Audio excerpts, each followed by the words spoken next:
Welcome to Pratap classes. दोस्तों, Pratap classes के YouTube channel पर आपका स्वागत है। आज है 5 जून 2024 और 5 जून 2024 के जितने भी इंडिया और वर्ल्ड के जो करंट अफेयर्स के क्वेश्चन बनते हैं, आज उनका अपने डिस्कशन करेंगे। पूरा वीडियो ध्यान से देखना और लास्ट में आपसे क्वेश्चन पूछूंगा जिनके जवाब आपको कमेंट बॉक्स में देना होगा। आज अपने पढ़ेंगे, हाल ही में मैक्सिको को पहली महिला राष्ट्रपति नियुक्त किया गया। हाल ही में किसने 15वां यूईएफए चैंपियनशिप लीग खिताब जीता है? और हाल ही में राष्ट्रीय मानवाधिकार आयोग का अध्यक्ष किसे नियुक्त किया गया? इनकी आज हम चर्चा करेंगे पूरे लेटेस्ट न्यूज के साथ में। डेली आपको सुबह मेरी 6:30 पर लाइव क्लास आपको मिलती है। और आज 5 जून है। 5 जून को बड़ा ही महत्वपूर्ण दिन है। आज है विश्व पर्यावरण दिवस। बनाते हैं 5 जून को। वर्ष 1972 के अंदर संयुक्त राष्ट्र द्वारा मानव पर्यावरण विषय के बारे में संयुक्त राष्ट्र महासभा द्वारा इसका आयोजन किया गया और उसी सभा के अंदर 5 जून को उन्होंने घोषणा कर दी कि विश्व पर्यावरण दिवस मनाया जाएगा। तो सभी साथियों को विश्व पर्यावरण दिवस की हार्दिक शुभकामनाएं। स्टार्ट करते हैं। सारे विद्यार्थी एक बार सेशन को लाइक शेयर करेंगे और सभी साथियों को गुड मॉर्निंग। सबसे पहले हम कल के क्वेश्चनों को रिवाइज कर लेते हैं। भारत के ध्रुवीय उपग्रह प्रक्षेपण यान पीएसएलवी के लिए 3D मुद्रित रॉकेट इंजन का सफल परीक्षण किसने किया? इसरो और विप्रो 3D ने। नैना जेम्स ने चीनी ताइपे में आयोजित ताइवान एथलेटिक्स ओपन 2024 में महिलाओं की लंबी कूद स्पर्धा में कौन सा पदक जीता? स्वर्ण पदक जीता। भारतीय वायुसेना और नौसेना ने 2 सप्ताहीय वायु बहुराष्ट्रीय अभ्यास रेड फ्लैग का कहाँ आयोजित किया गया? तो ये किया गया अलास्का के अंदर। विश्व स्वास्थ्य संगठन ने वर्ष 2024 का नेशनल मंडेला पुरस्कार से किसे सम्मानित किया गया? तो ये नेमी हंस को। केंद्र सरकार ने तंबाकू नियंत्रण के लिए किसे ब्रांड एम्बेसडर नियुक्त किया? पीवी सिंधु को।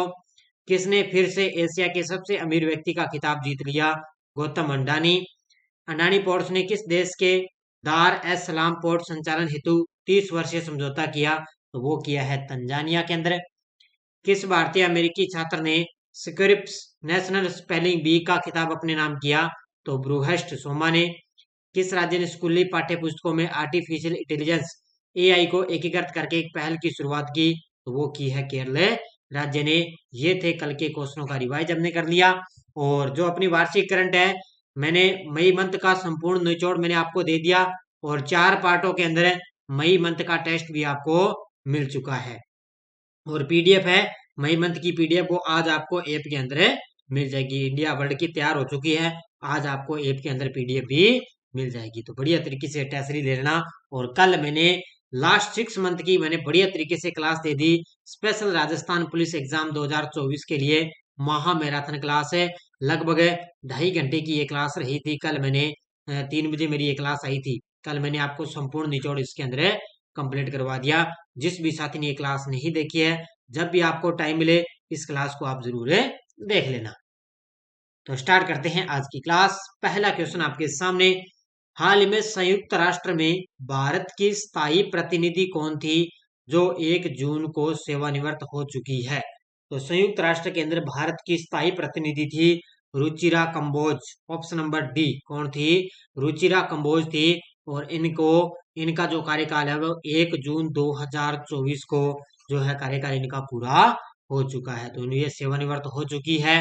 कौन थी? रुचिरा कंबोज। ये तस्वीर में आप देख सकते हो, ये संयुक्त राष्ट्र में भारत की स्थायी प्रतिनिधि थी। अब देखते हैं आगे इनके जगह किसको नियुक्त किया जाएगा। तो संयुक्त राष्ट्र में भारतीय राजदूत बनने वाली पहली महिला बनकर इतिहास रचने वाली वरिष्ठ राजनयिक रुचिरा कंबोज लगभग 4 दशक के शानदार करियर के बाद 1 जून को वो सेवानिवृत्त हो गई। अगस्त 2022 से मई 2024 तक कार्यभार संभाला और फिर सेवानिवृत्त हुई। उन्होंने पेरिस में यूनेस्को के लिए भारत की स्थायी प्रतिनिधि, दक्षिण अफ्रीका में भारत की उच्चायुक्त और भूटान में भारत की पहली महिला राजदूत के पदों पर भी इन्होंने कार्य किया है। तो भारत की वो स्थायी प्रतिनिधि भी रही। इसके अलावा दक्षिण अफ्रीका में भारत की उच्चायुक्त भी रही और भूटान के अंदर भारत की पहली महिला ये राजदूत भी रही थी। इन पदों पर इन्होंने कार्य किया और अब ये 1 जून को जो भारत की स्थायी प्रतिनिधि है वो इस पद से सेवानिवृत्त हो चुकी है। नेक्स्ट है, हाल ही में मैक्सिको की पहली महिला राष्ट्रपति के रूप में किसका निर्वाचन हुआ है? हाल ही में मैक्सिको की पहली महिला राष्ट्रपति के रूप में किसका निर्वाचन हुआ? तो वो हुआ है, ये है Claudia Sheinbaum. Option number B कौन है? क्लाउडिया शिनबाम है। ये अब मैक्सिको की पहली महिला राष्ट्रपति के रूप में इनका निर्वाचन हो चुका है। किसका हो चुका है? क्लाउडिया शिनबाम का। मैक्सिको के चुनाव आयोग द्वारा घोषित अंतिम परिणामों के अनुसार मैक्सिको के लिए एक ऐतिहासिक क्षण में क्लाउडिया शिनबाम को देश की पहली महिला राष्ट्रपति के रूप में चुना गया। सत्तारूढ़ मोरेना पार्टी की है शिनबाम ने 2 जून 2024 को आयोजित राष्ट्रपति पद की प्रतियोगिता में अपने निकटतम प्रतिद्वंदियों पर उन्होंने विजय पा ली है। और कल आपने देखा होगा, कल अपने भी 4 जून को बड़ा ही परिणाम आया था। केंद्र सरकार के अंदर अलग अलग राज्यों के अंदर चल रहे थे, कौन किसी भी आगे चल रहा था, कौन कोई अलग वोटों से आगे चल रहा था। लेकिन आपको पता है कल जो अलग अलग बने थे ना, उसकी पूरी डिटेल में अलग से आज एक जो है क्लियर करके सारा जो अंतिम सारे सभी के सभी जो मंत्री वगैरह बने हैं उनके अलग से किन किन की जीत कहाँ पर हुई है, उनके सारे एक साथ बढ़िया तरीके से आंकड़े इकट्ठे करके मैं आपको अलग से उसकी क्लास से दे दूंगा। हाल में किसने 15वां यूईएफए चैंपियनशिप लीग खिताब जीता है? हाल में किसने 15वां यूईएफए चैंपियन लीग का खिताब जीता? वो जीता है रियल मैड्रिड ने। ऑप्शन नंबर डी किसने जीता है? रियल मैड्रिड ने 15वां यूईएफए चैंपियन लीग का खिताब जीत लिया है। तो वेम्बली स्टेडियम में रियल मैड्रिड ने एक बार फिर से इतिहास रचते हुए अपना 15वां यूईएफए चैंपियन लीग का खिताब जीता है। उन्होंने एक वीरतापूर्ण बोरुसिया डॉर्टमंड टीम को 2-0 की जीत के साथ में मात दी है। तो किसको हराया? बोरुसिया डॉर्टमंड को हराया है रियल मैड्रिड ने। इसी जीत के साथ रियल मैड्रिड ने यूरोप में अपनी उल्लेखनीय सफलता को आगे बढ़ाया और 11 सत्रों में अपना छठा चैंपियन लीग खिताब हासिल कर लिया है। तो 11 सत्रों के अंदर उन्होंने अपना छठा खिताब ये जीत लिया। किस बैडमिंटन खिलाड़ी ने ग्रीन डे के बेटर न्यूट्रिशन में निवेश किया और इसकी ब्रांड एम्बेसडर बन चुकी है? कौन सी बैडमिंटन खिलाड़ी है जिसने ग्रीन डे के बेटर न्यूट्रिशन के अंदर भी निवेश कर लिया और साथ ही में इसकी ब्रांड एम्बेसडर भी बन चुकी है? और वो है पीवी सिंधु। कल मैंने आपको बताया था तंबाकू नियंत्रण जो है निषेध दिवस है, उसी के अवसर पर वो इसकी तंबाकू नियंत्रण बोर्ड की ब्रांड एम्बेसडर बनी पीवी सिंधु। और आज ये ग्रीन डे के बेटर न्यूट्रिशन में उन्होंने निवेश भी कर लिया और साथ में वो इसकी ब्रांड एम्बेसडर भी बन गई। कौन है? पीवी सिंधु। तो 2 बार की ओलंपिक पदक विजेता और बैडमिंटन में विश्व चैंपियन पीवी सिंधु ने ग्रीन डे के बेहतर पोषण ब्रांड में निवेश किया। सिंधु भी स्टार्टअप में इसके ब्रांड एम्बेसडर के रूप में शामिल हुई, जो भारत में सूक्ष्म पोषक तत्वों की कमी से निपटने के कारण के लिए अपनी प्रतिबद्धता को और मजबूत करती है। तो भारत के अंदर ये सूक्ष्म पोषक तत्वों की कमी से निपटने के लिए इसके लिए उन्होंने इसके अंदर प्रवेश किया है और अब ये बेहतर पोषण ब्रांड की ब्रांड एम्बेसडर बन गई है।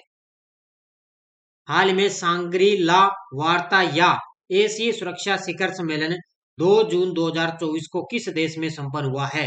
हाल में सांग्री ला वार्ता या एशियाई सुरक्षा शिखर सम्मेलन 2 जून 2024 को सिंगापुर के अंदर संपन्न हुआ है। किस देश के अंदर है? सिंगापुर के अंदर यह वार्ता संपन्न हुई है। कहां पर है? सिंगापुर। तो ये एशिया प्रशांत प्रमुख रक्षा बैठक का ये 21वां संस्करण है। सांग्री ला वार्ता या एशियाई सुरक्षा शिखर सम्मेलन ये 2 जून 2024 को सिंगापुर में संपन्न हुआ। 31 मई से 2 जून तक है सांग्री ला होटल में आयोजित संवाद में दुनिया भर के 100 से अधिक प्रतिनिधियों ने इसके अंदर भाग लिए हैं। इनके अलग अलग मुद्दों पर यहाँ पर चर्चाएं की गई थी। हाल ही में राष्ट्रीय मानवाधिकार आयोग का अध्यक्ष किसे नियुक्त किया गया है? हाल ही में राष्ट्रीय मानवाधिकार आयोग का अध्यक्ष किसे नियुक्त किया गया? इससे पहले ये सदस्य रही थी, ये तस्वीर में आप देख सकते हो, इनका नाम है विजय भारती साइनी। विजय भारती साइनी है, ये तस्वीर में आप देख सकते हो। ये पहले क्या है? राष्ट्रीय मानवाधिकार आयोग की सदस्य रही थी। ये पहले सदस्य थी, लेकिन अब ये राष्ट्रीय मानवाधिकार आयोग की अध्यक्ष बन चुकी है। कौन बन गई? विजय भारती साइनी बन चुकी है। तो राष्ट्रीय मानवाधिकार आयोग एनएचआरसी की सदस्य विजय भारती साइनी को आयोग का अध्यक्ष नियुक्त किया गया। दिसंबर में आयोग की सदस्य बनने से पहले वह तेलंगाना हाई कोर्ट में वकील भी रही थी और वह महिला उत्पीड़न व दहेज मामलों से निपटने के लिए जानी जाती है। यानी कि महिला उत्पीड़न से संबंधित कोई भी मामला हो और दहेज से संबंधित कोई भी मामला हो, उससे निपटने के लिए जानी जाती है। पहले ये सदस्य रही थी, लेकिन अब इनको अध्यक्ष इनको नियुक्त कर दिया। हाल ही में किसने साथी 2.0 पर्सनल फाइनेंस ऐप लॉन्च किया है? हाल ही में किसने साथी 2.0 पर्सनल फाइनेंस ऐप लॉन्च किया? तो ये किया है सेबी ने। ऑप्शन नंबर डी, किसने लॉन्च किया है? सेबी के द्वारा साथी 2.0 एक ऐप लॉन्च किया गया है। तो किसके द्वारा? सेबी के द्वारा। तो भारतीय प्रतिभूति और विनिमय बोर्ड है सेबी ने साथी 2.0 लॉन्च किया है।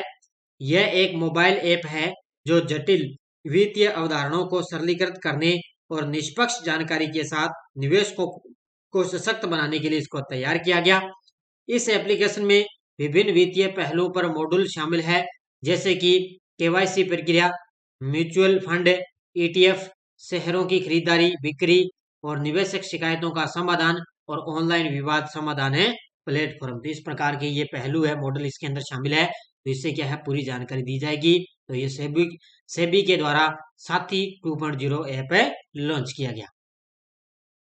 हाल ही में हल्ला टॉम सोडिटर किस देश की नई राष्ट्रपति बनी है? हाल ही में हल्ला टॉम सोडिटर किस देश की नई राष्ट्रपति बनी? तो ये बन चुकी है आइसलैंड की। ऑप्शन नंबर बी, किसकी बन गई? आइसलैंड की नई राष्ट्रपति कौन बन चुकी है? हल्ला टॉम सोडिटर बन चुकी है। इनके नाम देखो आप, बड़े गजब के हैं। एक ऐतिहासिक कदम में आइसलैंड के अंदर व्यवसायी हल्ला टॉम्सडोटिर को अपना नया अध्यक्ष चुना गया। एक महत्वपूर्ण मील का पत्र है, क्योंकि सम्मानित पद को धारण करने वाली वो दूसरी महिला बन चुकी है। यानी कि आइसलैंड की ये दूसरी महिला राष्ट्रपति बन गई। टॉम्सडोटिर की जीत तब हुई जब उन्होंने पूर्व प्रधानमंत्री कैटरीन जैक्सोबोडिटर और हल्ला हुंडे लोगाडोटिर सहित अपने प्रतिद्वंदियों को पीछे छोड़ते हुए 34.3% वोट हासिल कर लिए। तो उन्होंने पूर्व प्रधानमंत्री को पीछे छोड़ दिया और इस पद को धारण करने वाली आइसलैंड की दूसरी महिला बन गई और इनका नाम है हल्ला टॉम्सडोटिर, जो आइसलैंड की राष्ट्रपति बन चुकी है। अब आपको एक पॉइंट याद रखना है कि मई के अंदर जीएसटी संग्रह 10% बढ़कर 1.73 लाख करोड़ रुपए हो चुका है। तो ये लगभग धीरे धीरे इसके अंदर बढ़ोतरी की जा रही है। आयात में गिरावट के बावजूद घरेलू लेन देन से राजस्व में मजबूत वृद्धि के कारण सकल जीएसटी संग्रह है वो मई 2024 में सालाना आधार पर 10% बढ़कर करीब 1.73 लाख करोड़ रुपए पहुंच चुका है। हालांकि यह अप्रैल के रिकॉर्ड 2.10 लाख करोड़ रुपए के कर संग्रह की तुलना में 17.61% कम रहा है। और मई 2023 की बात करें तो सरकार को जीएसटी के जरिए 1,57,090 करोड़ की कमाई हुई थी। देखो मई 2023 में एक साल हो गया, एक साल पहले 1.57 था और अब देखो 2024 के अंदर 1.73 करोड़ हो चुके हैं कि 10% की बढ़ोतरी यहाँ पर हो चुकी है। ये टेलीग्राम ग्रुप है, कोई सूचना, कोई लिंक आ गया, कोई नोटिफिकेशन आता है तो अपना टेलीग्राम पर सूचना उसकी मिलती है। पिछले वीडियो क्वेश्चन क्या था? डीआरडीओ ने हवा से सतह पर मार करने वाली मिसाइल रुद्रम द्वितीय का सफल परीक्षण कहाँ किया? तो वो किया है उड़ीसा के अंदर। बहुत सारे विद्यार्थियों ने बड़े शानदार तरीके से जवाब दिए, उन सभी को हार्दिक शुभकामनाएं। अब देखो आपके लिए क्वेश्चन फॉर यू। हाल में कर्मचारी चयन आयोग एसएससी के नए अध्यक्ष कौन बने हैं? राकेश रंजन, केसी नियोगी, अरविंद बनगडिया, एनके सिंह। इसका जवाब आपको कमेंट बॉक्स में देना है।